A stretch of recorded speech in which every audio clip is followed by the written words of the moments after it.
Irina back in the house. Got a great conversation for you guys today.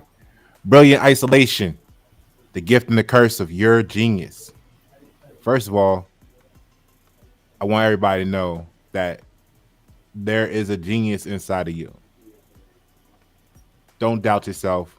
Just find it and embrace it. Everybody's genius is different. What's yours? If you know up front, put it in the comments below. Irina, you got some questions today, right? I do, because that right away raises up a question.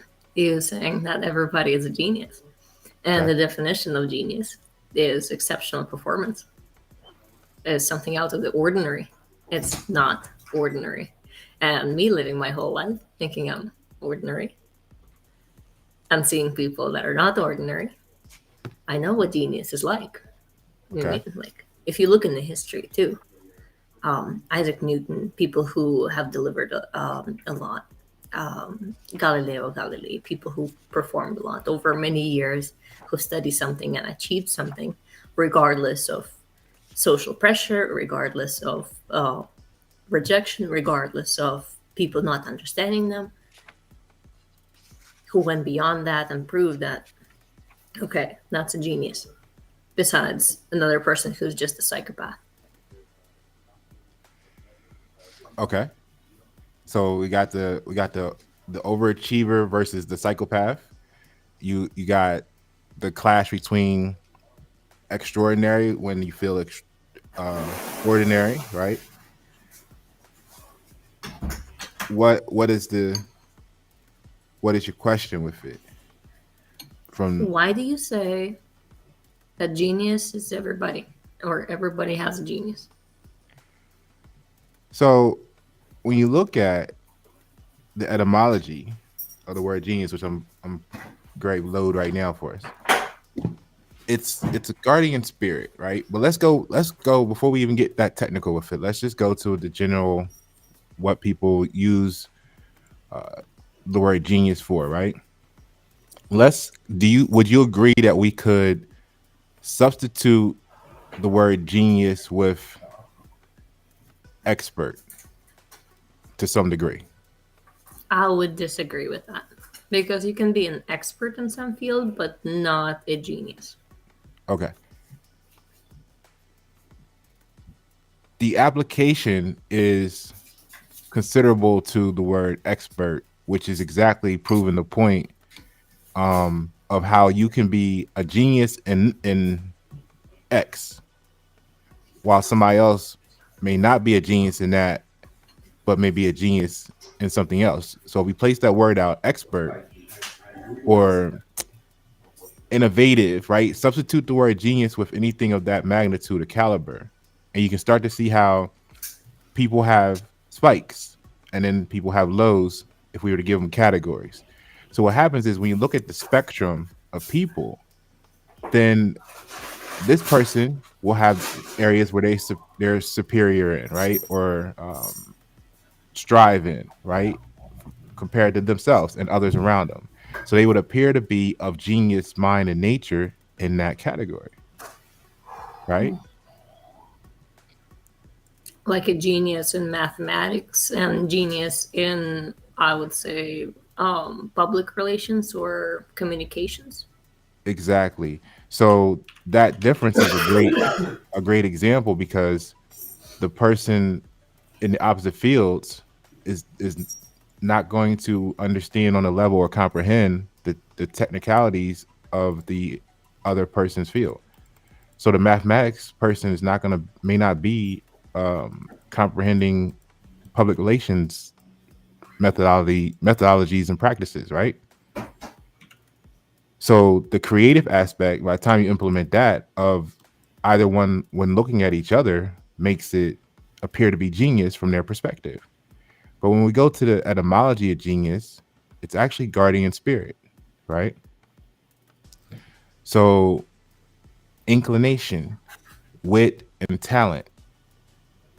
So what we can do, and we see here that the natural or the meaning of a person's endowed with a natural ability or talent appeared in 1649. So it's much more recent.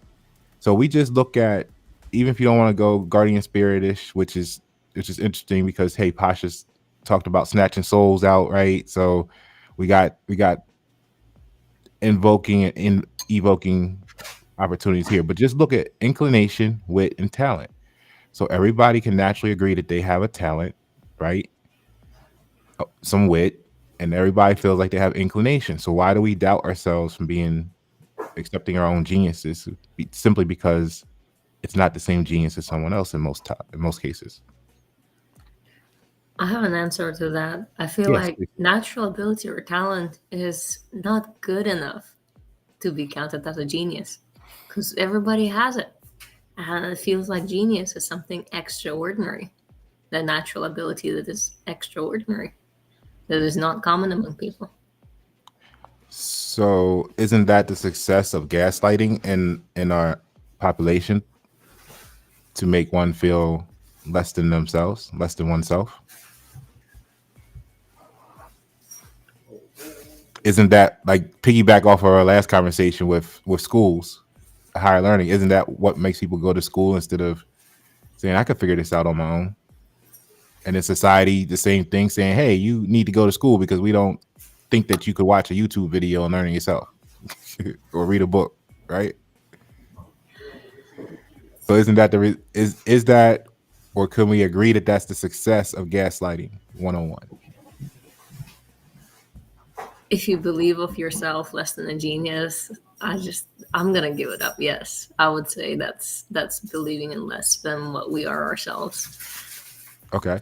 So even in a leadership application, right, you're going to be dealing with team members that have different strengths and weaknesses, correct?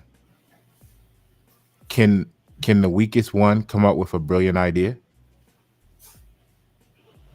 They can. So in that moment, wasn't that an act of genius that might have catapulted the project to success when it was looking at failure? Right?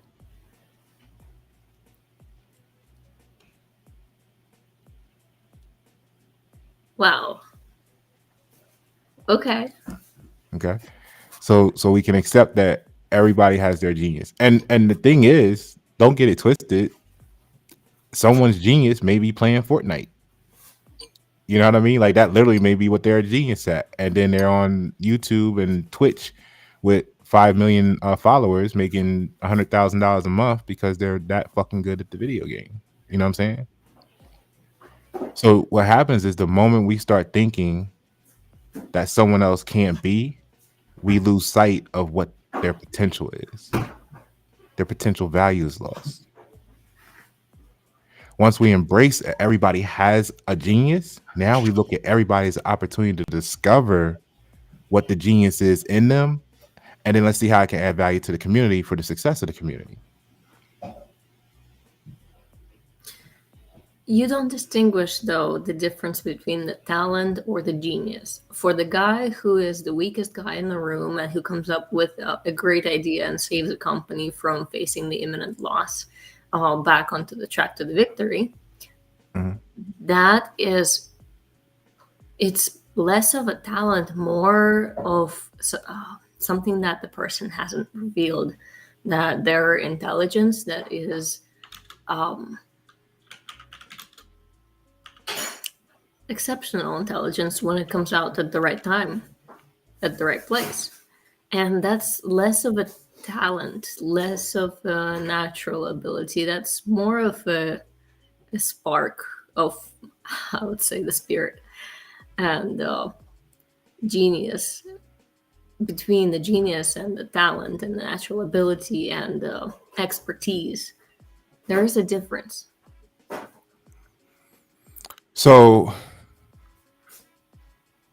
is an athlete, right? Maybe let's compare it to being an athlete. So an athlete may be born and have what appears to be extraordinary athletic talent, right? They take that and they refine it, they work on it, they go skills training, they do this, they develop it. The same way a person with that was born with maybe not the same level of natural talent can still work on their craft, their game, their trade, become refined, still be a pro, maybe even be better than the person statistic wise that had the higher ranking, higher natural talent, etc. Right? So what we've identified is that talent is a latent intangible in many applications that is not always present and can always be developed, right? From different starting points. Yeah.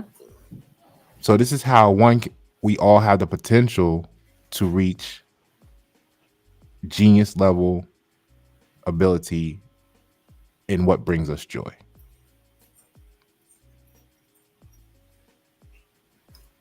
Right?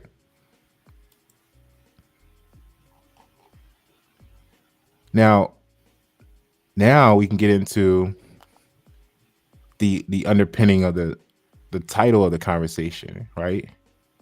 Because now you can get into isolation while you're sharpening that craft, right? You're when you're working on just go back to college, right? Let's just look at that for example. What happens when people go to college? They like many of them go away to college. You have to leave. You are considered to be in isolation from everything you used to know, like, trust, enjoy, whatever, to go and become better, right? So just the aspect of growing the intelligence to a genius level may actually form isolation to begin with. Talk about that.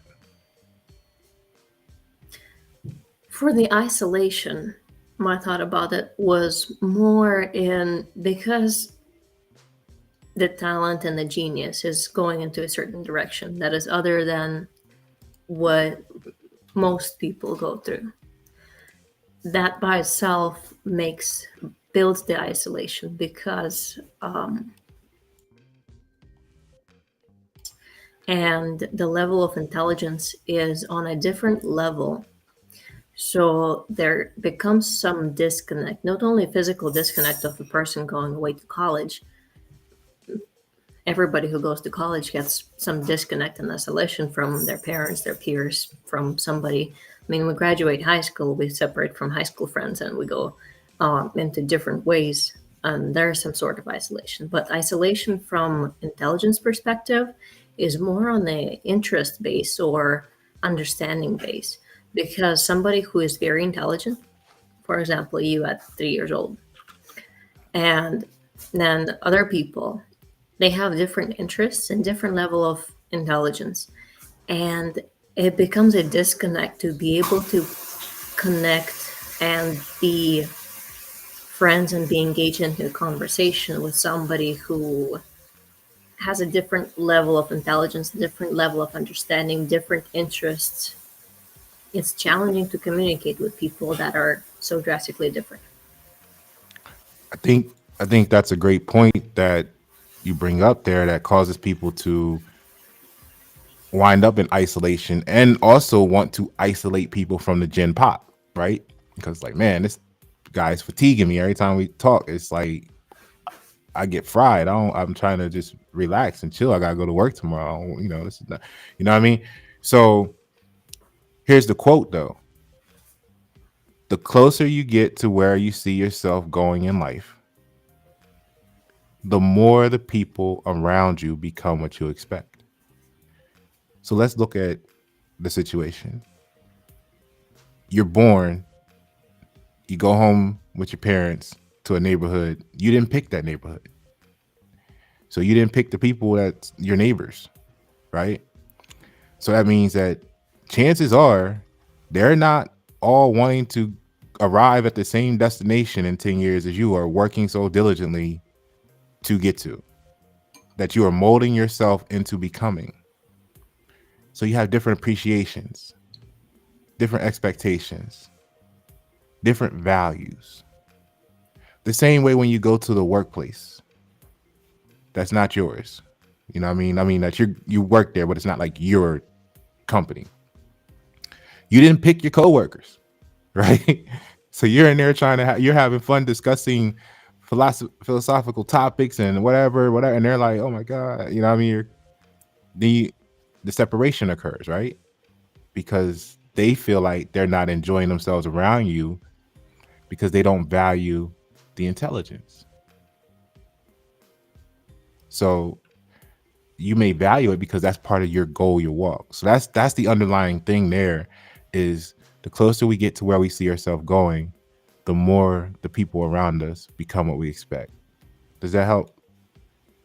I definitely agree with it. My first best friend was the one I grew up with because my aunt and my mom, they had us both together. Well, the aunt was babysitting the girl, and I was my mom's daughter. So we got together because of my aunt and my mom. I Hmm. didn't pick her, but we hung around for most of our childhood, right until I moved over to America. Hmm. And that's when my mindset started to shift. Her mindset started to shift, and when we talked occasionally, the way she would talk would be with a lot of profanity. And I can't handle a lot of it. I can filter a little bit, but not a lot. I said, hey, hold on, stop. I can't. So if you think of being able to tolerate profanity and talk in that as a genius, then she was too genius for me, and I had to stop it. And she wouldn't stop, so I had to cut her off. And that's saddening for me because we've been friends for such a long time, and we never had. I mean, we did have some issues, but we figured it out by dragging each other by the hair. But now that there's distance between us, we can't really do that. And I had to just disconnect and cut off that relationship, so I can see that the things that we replaced that they become different because of the values that we acquire through the years and through the time that we become more or different way of intelligence rather than growing up in that same environment. Yeah, yeah, absolutely. And it's good that you brought that up because I was going to show this list real quick. And right here on there is linguistic intelligence, right? So it says here with children, this type of intelligence or skill that preferences for having activities such as reading, talking, telling stories, jokes, writing poems, learning languages, and playing words. So it's a common thing with some of those statistics, right? We know statistics can be used to prove anything you want, but there's a great amount of statistics that show that the higher intellect normally have the pottier mouth, right? And it's really because we're just focused on the infinity of the subject matter so much that the variables don't matter, right? To us, it's the infinity of the equation. So when you get political and stuff like that, or politically correct and stuff, and public appearances and personas, they might want to be concerned about that. They might feel like if they use the F word, that they might lose a deal or a contract opportunity. But the reality is, chances are behind the scenes that same party that you worry about losing a deal from uses the word. So what happens when people stop gaslighting each other and just admit that, hey, it's a fucking word. Let's use it, right? So to drive it home and stop being, like that. Now, not to say on your case, but if that's your preference, then that's cool. Now you distance yourself because you didn't have the appreciation for that's as the art form or theatrical element of conversation. You wanted to be in a more refined space. That's where you went to, and however they felt about the separation as well. So now let's run through these real quick. It's 8 of them. And then, of course, there's an infinity, but let's look at these top 8 or most common 8. Logical, mathematical intelligence, self-explanatory. Linguistic intelligence, like we said. Spatial intelligence, which is spatial problems such as drawing, painting, reading maps, right? Musical intelligence, bodily kinesthetic intelligence. So that's your playing sports, dancing, running, intrapersonal intelligence, setting goals, focusing on achieving them, understanding their feelings. Interpersonal, did I say that wrong? Intrapersonal, okay, interpersonal. So, and then naturalistic, which is your hiking, caring for animals, learning about nature. So if you look at that, right, those 8 intelligences kind of breaks down the workforce into 8 categories, right? I wouldn't say 8 categories because people can have more than one. Like, oh, I'm not good at one. I'm Yeah, more good at the other. I'm better at the other. They can have multiple. definitely can have multiple. That's not to be discounted. But we can almost pick any job, and it fits into and or overlap, or can be, let's just say put like this: almost any. Would you agree that any job, almost virtually, can be defined by a combination of these 8 intelligences? That yeah, Okay, so now with that on the table, we've identified the fact that those intelligences are what people can become genius at, right? So if somebody is better at relationships than the other person, right? They do better generally in sales than the person that don't want to talk to nobody. You know what I mean? Unless you're talking about IT geniuses that go in and create super high gravity funnels or something, right? You see what I'm saying? So now you get to measure each other's genius in comparison to the other. And that's what things like the disc assessment does. I'm wondering what's Fortnite. It's probably like Fortnite, aesthetic intelligence and some mathematical one and some yep, it's spatial, kinetic. That's a good question. Let me pull it back up here so we can look at it that's a together. mixture of all of them. Like some of them. So it's definitely it's probably some naturalistic, right, I elements. don't know. You're not, Camping, hiking, I don't know. They're like sitting at home. They're like loners. but on the screen they're hiking through woods and terrain with guns and stuff. So True. technically, it's Do you it's think a they would little like element. it in life? They might like it in real life too. Absolutely, Paintball. absolutely. And the thing about video games is it actually simulates to the brain. There's no difference in the experience. Just like if you think about running down the block, your brain actually fires the same neurons as it would be, or the neural connections as if you really ran. So to the brain, the thought is no different. That's the problem with not being in control of what you feed your mind, right? All right. So this definitely got interpersonal intelligence because they're on there, connecting with others while they're doing their live streams or whatever. So it's not actually physically, um, like directly themselves body kinetics, but it is them knowing that I can only jump this far on the character with the character in the game. I need to. He's gonna be running this fast. I need to shoot here, right? So absolutely, we could go through this. Kinetic, that being able to move fast enough, being able to respond to things like Mhm, physically, that you're able to use the joystick to mhm. move yourself that Imitating, way. yeah, imitating gestures or expressions. So yeah, it's all there, right? You need elements of all of them to become great in it. I don't And think then it has the musical intelligence. no, Yeah. I would not. Well, maybe no, yes, because some of them be out there playing their little playlist that they put together to make the crowd hype Mm, and pay attention while they playing. So true. some of that's in there too for some of those, right? That's like all of them. Video games are a great exercise. It's the difference is when we were younger, we didn't have the internet like it is now. So your parents were right when they said you're wasting your life away playing a video game because you can't make any, you know, like you could bet your friends. Like we used to play, like I used to play Madden back in the day before internet got popular, and we used to bet money on it. The most I made in one night was $275 playing video game football. You know what I mean? So I did you could not play like definitely, yeah, you could definitely, have a stream of income, but now you can actually have a career. You know what I mean? And they got leagues and stuff. You know what I'm saying? Like there was no Super Mario Brother League. You know what I mean? If Nintendo was out. So And the person looking from the outside, not doing Fortnite or not playing video games, for them, then when they're looking at what the guys with Fortnite are doing, mhm, they typically don't understand that how much it takes of the intelligence, how many things are involved in it. They're like, that's just a video game, just press buttons, like so simple. And then the person in the video games looks at that person, and that person is like in a zoo feeding animals. Yeah, And they're thinking at them, they're just feeding animals. Like, what's up with that? yeah. So looking And from the outside, it's just that gaslighting effect of putting people down. It's just from misunderstanding of how much intelligence is involved in those different areas of expertise.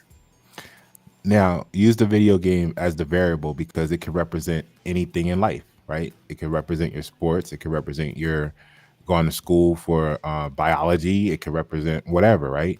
So now what happens?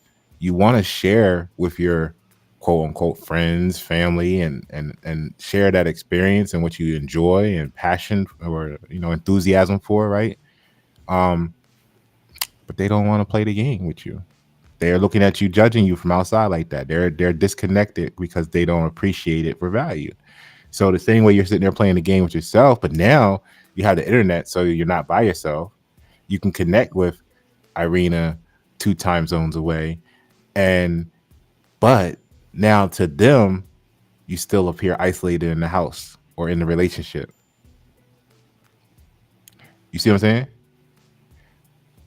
So now your relationship struggles because we're talking about number 2 bullet point, the feeling misunderstood and or alienated. So when you tell them, no, the game is great, you don't understand. It's this, it's wonderful. I get this. I get hand-eye coordination. I get thought process. I get situational awareness training. Right? And they're like, you're acting like a little kid. You need to grow up. Right? You know what I'm saying? And you're like, no, you don't get it. Right? And you saw I had that conversation before, right? So that's the thing. And it's like that no matter what your variable is, right? To some degree, unless you have people who appreciate it. So you wind up feeling misunderstood and then you become alienated because what you enjoy, the people around you don't appreciate, whether it's language, art, etc. Speak on that. When I play Fortnite, my aim goes up in the air, and that's what I see, and I can't move.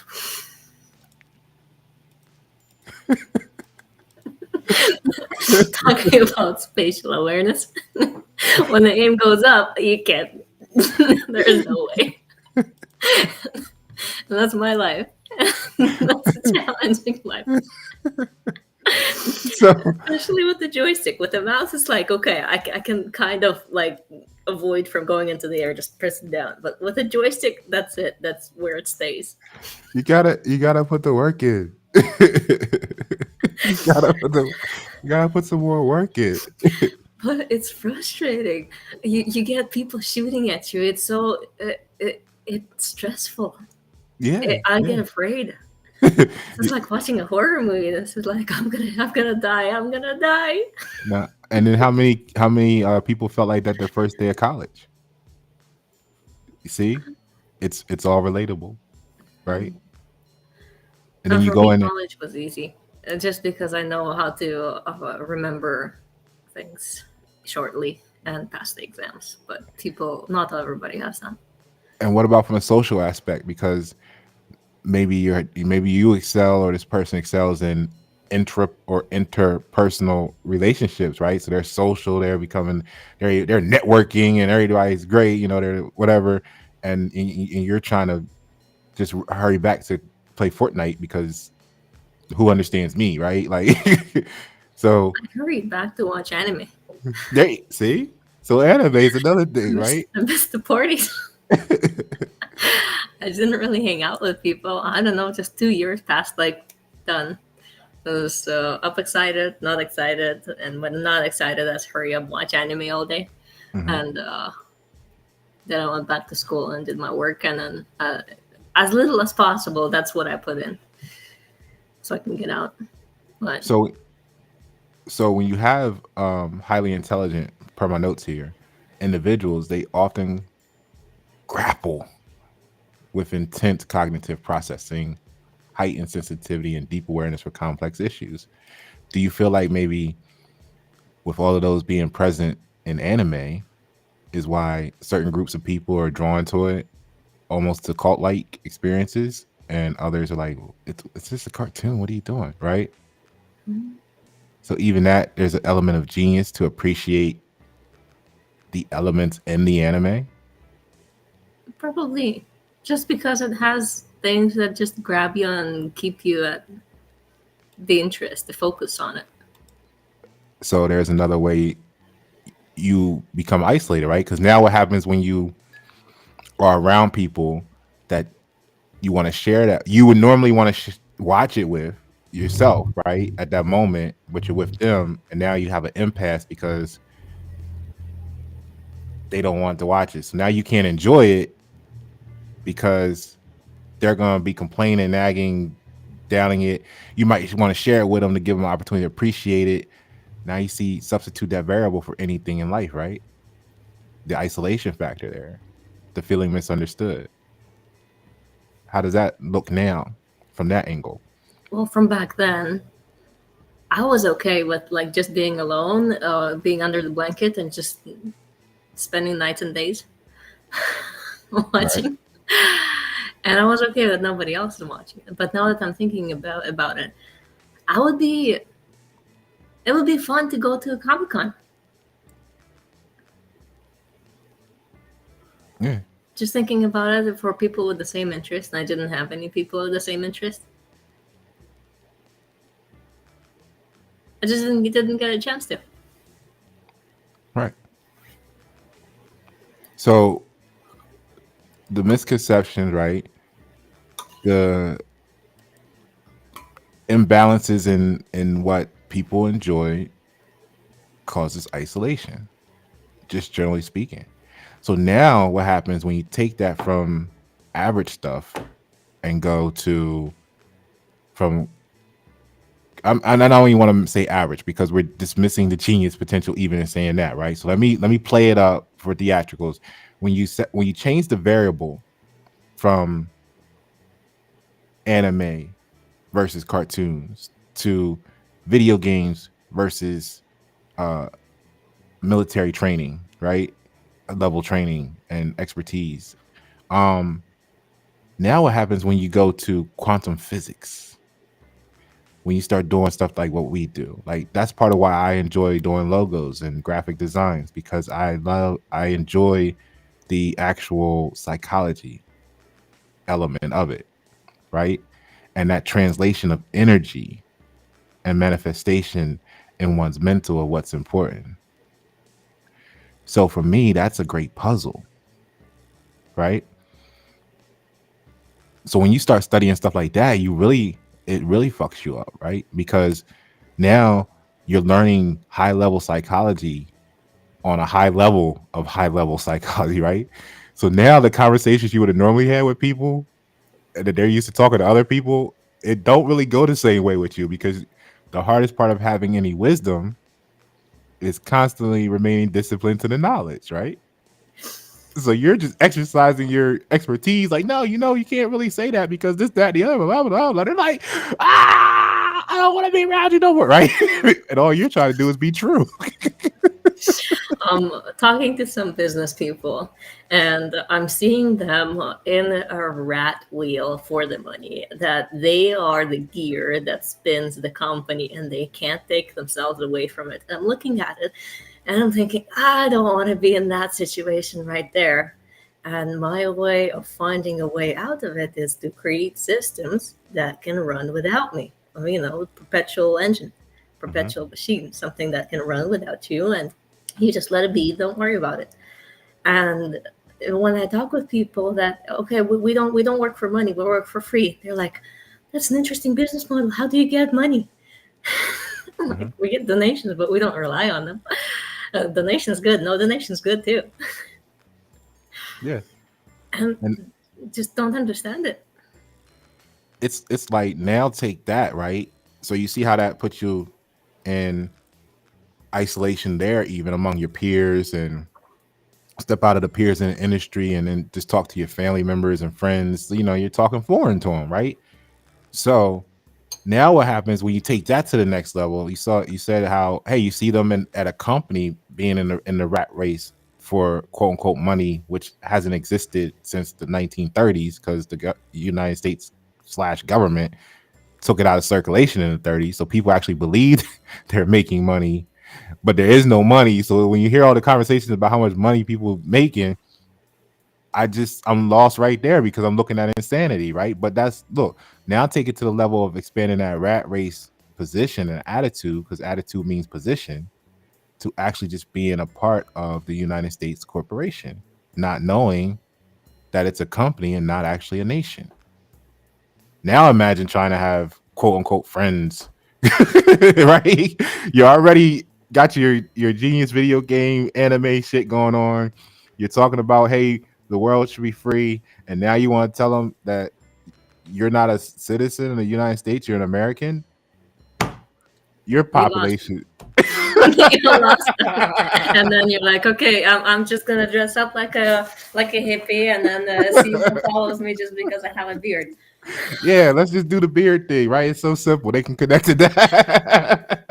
Let's not wear the suit. Let's just wear a flashy jacket Hey, you know, with some gold speckles on it. again, we're dealing with translations of energy and manifestations, right?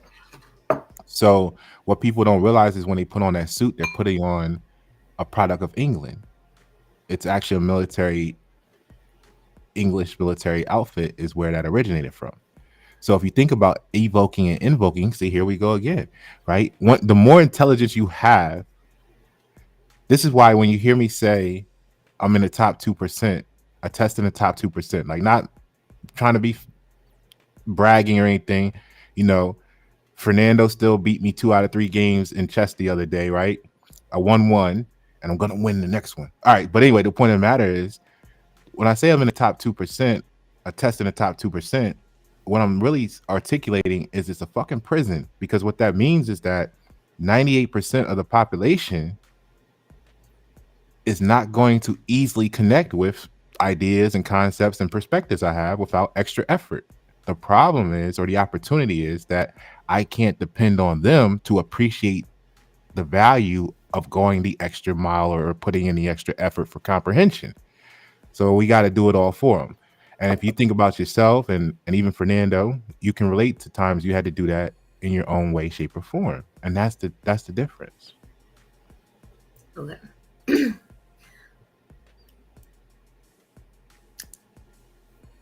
I can claim that everybody, or maybe almost everybody, has a place where they don't feel connected to people and they don't feel that people understand them. And typically, we meet that when we become teenagers. And when we start exploring the world, when we start thinking outside of, okay, what does my parent want? When we start having our own dreams and our own desires and our own inclinations, when we start to experience those and enact them, that's when we meet the miscommunication, because nobody wants to listen for me, nobody understands me. So many times we hear that from teenagers. You might have experienced it earlier, I guess at 3. Well, 3rd grade. So 3rd grade. Okay, not 3-year-old. Okay, yeah. 3rd grade. That's teenager. No. 3rd like grade 8. is what? 8? Okay, Yeah. 8. Typically it's like 10, 12. Really? Okay. No. Yeah, and everybody goes to it. You started. Oh, you mean the experience that The starts? Okay, go ahead. experience Go ahead. of Not becoming a 3rd grade. teenager, trying to figure out, okay, what's my purpose in life is, because that was mine. I was probably 12 or 10 to 12 when I started thinking, okay, what's my purpose in life is, what death is, and what am I supposed to do here? Why am I here? So those questions arise. They don't arise early on. Early on, you just play in a kindergarten, have fun, enjoy life, and you're just in the present moment.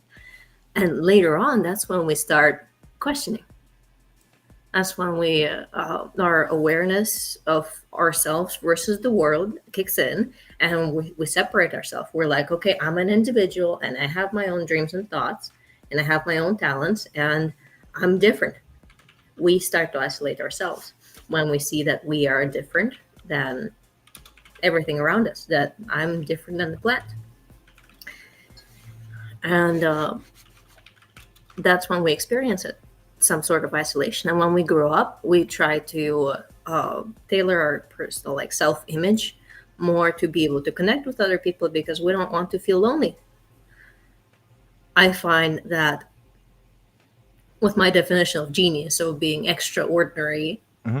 genius, not just talented person, but extraordinary talented, is the person who, instead of trying to connect and adapt, try to, okay, take that questioning. Okay, I'm different, and take it back, and I want to be similar to the environment. I want to be similar to the people around me.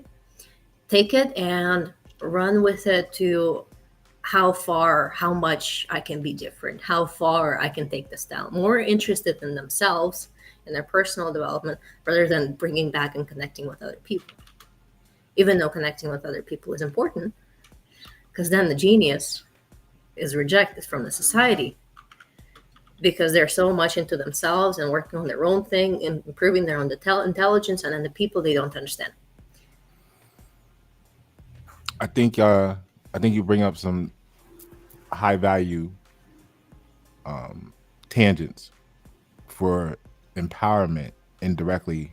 I'm going to analyze it for you, and I'm going to show you how that actually empowers the common person. Okay, because I first of all, let me say I don't think that I'm not sure how many. I can tell you it wasn't my focus to say I'm going to work on my intelligence. Right? It wasn't thought like that. It was like, It's hey, just natural. it was like, hey, I realized that I'm not a driver. I'm a traveler for entertainment purposes. People laugh at you and they call you crazy, and family walks away from you, all kinds of stuff, right? But then when you go and win that first court case, and the judge says, hey, everything you put together was true. The way you presented your case was amazing, and I wish more Americans would come here and do this. It don't matter who left you alone. It don't matter who called you crazy anymore, because every time the people that call you crazy talk to you about something, when you actually go and talk to the experts, they co-sign with you. So what they're telling you is, hey, you spent 4 days in a mental hospital, not because something's wrong with you, but because you know stuff that the average person don't know what the hell you're talking about. And you got to be careful who you're talking to about stuff. But I'm to the point now in my life where I've had so much, that fear of, oh, the government might find out who they already know. I won court cases. I done this. I got that going. They already know who I am. There's no point in me saying I don't want them to find out anymore because I'm already on record, right? This is why YS7 don't have 5,000 views per video, because they censoring that shit. Nah, but look, right? Seriously, coming back to reality. Okay, let's look at it. When you said that time period in life where you start exploring the world, right, is a great opportunity to become isolated. Here's the thing. The question is, and I got 3 points here to make, and I'll give you back the floor. When do you stop exploring the world? So if we go together as a herd to this level, and we go into that exploration phase, and we go our little different ways, now, once you get to the top of that level, you can go, I'm going to keep going to the next level where other people stop, right? And then you say, oh shit, there's this whole infinity on this level, and you explore that, and then you get to that some wall in that level. You know what? I'm going through that wall, and then so every time you do that, you're now going to another level where you're gonna become isolated from potentially some percentage of what you knew to exist prior state. Right? Number 1 point. Two, separating ourselves at that point. Right? I think separation is the infancy of that exploration of intelligence, because the more my own walk, the higher you go in that level, you come back to the point of the isolation ends with we are actually all one and connected. You can't, go and build a truly off the grid place, right? I mean, yes, you can physically, you can have a solar panel, you can have your little rainwater collection, you can have your own little food, but you can't put up a fence that stops democracy from arriving at your door 10 years from now telling you they want to impose rules, regulations, tariffs, taxes on you because blah, blah, blah, blah, blah, blah, blah. So you got to stand for the republic, which is America, right? Because no matter where you run to, you're going to still find, whether it's intelligence running up the ladder of intelligence or something, you're going to go back to realizing we're still all connected. All right. And the third point is your definition of extraordinary. I could actually agree with from the precision of language, because you're saying extraordinary, right? Now, what is ordinary? What does the word meaning mean? Why is it called meaning when we talk about words? Meaning is said to be meaning because meaning or mean is the average in mathematics, right? It's the middle point. So that's the most common usage, although it may not be true, right? So, ordinary, if we look at it like that, ordinary is average, right? So, extraordinary is anything above average. So, if we're looking at a scale of 0 to 100, then that means that 51, as soon as you become 50.015, you are now technically classified as extraordinary. But a person at a 50 ranking level out of 100 psychologically may not feel extraordinary when looking at 50 points away from being 100. Now, at the same capacity, equal opposite though, number 25 out of 100 is also not ordinary, although you wouldn't call that extra particularly, but it is the same. It is a particular distance away from ordinary, which means it is also non-ordinary or beyond ordinary in some direction. So there's a level of genius there too, in the same aspect of lazy people have great ideas for efficient processes, although society may judge them as being lazy because they're only a 25 out of 100 appearance on the energy scale, right? So that's my feedback from what you were saying there. I know that was a massive wave. What do you have to say? Well, first of all, for lazy people, they're just not inspired. No, they're efficient. They're efficient. They're not. Yes, They're not inspired to put in some energy into something that somebody else can do. they are. They are maximizing the energy into staying put.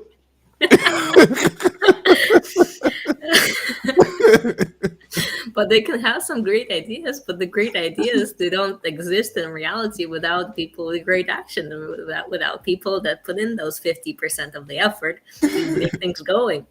And then the people who put in that 70% of the effort, the extraordinary, some of their potential, some of their skills, some of their mindset, just put it in, get it to work. People that are passionate, at least portion of the time, those are the people that are driving us forward. And that's probably the top, maybe 1% of the population, maybe less, probably less. People that actually take their energy and all their potential and just maximize it. So what you're admitting indirectly is the value of teamwork and collaboration in society. Yes, we do. We need that. Definitely. See, that's why beauty is always in the eye of the beholder. Your question. Okay. When do you stop exploring the world? So, first of all, you don't really stop exploring the world until you die, because you got your eyes open, you got your ears open. If you can sense something, you keep exploring it. Our brain is wired that way. We keep doing it. Every day we kill our brain. Every day we rejuvenate it. So every day we wake up a different person. We keep exploring it, even if we're not trying to do it. When, though, we're trying to do it, the time that we stop or pause of trying is when we get exhausted. When we get so stressed, when we get exhausted, when we have so many responsibilities, that's when we're like, okay, I need to close down some channels. I need to focus on something that I can bring myself together. Otherwise, I go haywire. Yeah, something's gonna happen, something bad. So that's when you close it down, like close down the channels. Okay, too many sensations. That's what I do. I fall in depression. I have so many sensations, so many things going on, and I just anime. Put everything in front of me. Just focus on that. Avoid everything else. And the blanket. Yeah, just the blanket, the anime, and that's it. That's my okay. Let me stop the input of the world. Right. So that is high level genius recharging. See, that's your recharge, right? Because now what does that get you to do? It gets you elements of it, allows you to decompress. Okay? This is why we can't judge other people. Like that's the issue is society's running around wanting to judge someone else's and their actions because they're looking for a cheap way to receive dopamine to make themselves feel better. Oh, it's something wrong with you. You're wasting time. You're wasting your life watching anime. They don't know you just fucking saved 500 people's lives, a company from going out of business. You put people in position to help this company do this project. And you know what? You're taking the weekend and watching anime because that was a 6-week project for you. They're gonna just see you watching anime or see something you post about how you like anime, and they're gonna think about you a certain way. That's their fault. But Even that's also before, what cripples society. Go ahead. even before you're a super achiever, because before you're a super achiever, you're a super learner. You're a super learner, somebody who is intaking the world and taking the information and getting to the point where you can achieve. Mm-hmm. And even before then, you still need a way to decompress without a way to um, go into the negative habits that keep you there for a long time and make negative impact over you. The decompress and get back on track. Right. Those things. So I want to get to your closing remarks, and I want to add this in the interim. So now that we've looked at that, right, the stressful situations and toxic workplaces in the United States jurisdiction, and people that work there, and even in owning a business. So now you come home, right? We talked about how the mind. There's no difference between what the mind experiences as thoughts and real life. So now people want to people are known to say, "Hey, I get this release when I bust guns, right? You bust them, hell yeah, we bust them. Go, do we bust them? Do they go right?" So America's like that, right? So now what happens is having a video game that allows you to go run around, bust all these guns, have all these access to these guns, shoot at people. It actually allows you to not shoot your boss at work because you get to come home, you get to shoot, simulate shooting. Yeah, yeah, yeah, yeah. This is my boss. I'm gunning my boss. Right? This is what people are doing at these games. That's why they're so good, right? Don't get it twisted, United States. Okay. So then they get the sensation and that same feeling of being able to have that release, right? Without actually doing it in real life. Right? Genius application of detoxing. Closing remarks. I agree. It's talking about the genius, the gift, and the curse is that when you have the capacity to intake so much information and to comprehend it and to go ahead and improve your own intelligence. Oh, I have no idea how AI is going to do it. They're probably, I don't know, they're going to have stress. But we as people, we do need to detox and have both the genius that we become better. Mm-hmm. We make the people around us better. We make the world around us better. And we also have downfalls that people don't understand us. We feel rejected. We need to find ways to be able to communicate or to hold ourselves back from talking about something that we know that they wouldn't understand. And that isolation and that detoxification, some methods to be able to cope with yourself, because the genius can act in both ways. It can be positive and it can go negative. It can go attack. And being able to manage it inside of us, it's a challenging job to do. I think that's a good way to end it because what it brings us to is the necessity for free flow. Remember, we talk about innovation stagnation. So whenever you block the flow, it's unhealthy, right? Like you don't want to be constipated for too long. It becomes a problem, right? So now whether that's good shit or bad shit, you want it to flow, right? so it doesn't create a problem, and that's really the simplicity of life. We have to. We're only wanting to block it because of public appearance or feedback. What will other people think? So once we appreciate the free flow and allowing everybody to radiate and broadcast and shine, that's when our communities will truly be able to embrace the walk to becoming sustainable together. Irina, I appreciate your time today. Say bye to the people. It was great seeing you again. Always the perfect day. Pasha Paroh, Y97, Irina in the house. Thank you.